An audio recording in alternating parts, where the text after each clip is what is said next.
वजीर आजम ने कोई समरी दस्तखत कराकर अपने पास नहीं रखी। दस्तखत किए होते तो बात पब्लिक हो जाती। नए आर्मी चीफ की तैनाती पर कोई मुशावरत नहीं हुई। जब वक्त आएगा तो मुशावरत भी हो जाएगी। सदर मुमलिकत डॉक्टर आरिफ अलवी की डॉन न्यूज के programme live with Adil Shahzeb में गुफ्तगू।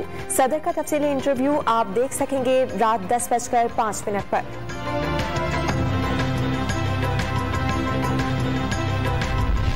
शहबाज खानदान के खिलाफ मनी लॉन्ड्रिंग केस में फर्द जुर्म की कार्रवाई की तारीख बदलने की दरखास्त मुस्तरद। 3 रोज पहले नई तारीख देना मुनासिब नहीं, अदालत का FIA को जवाब।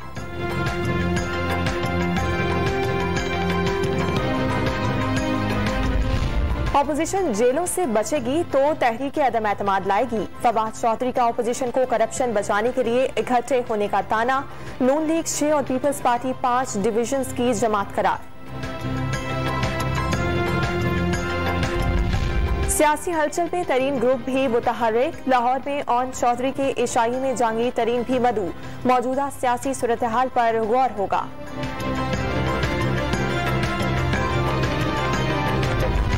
कोरोना पाबंदियां खत्म। पंजाब भर में कल से स्कूल आम शेड्यूल के मुताबिक खुलेंगे। वजीर तालीम पंजाब ने SOPs पर अमल दरामद की हिदायत कर दी।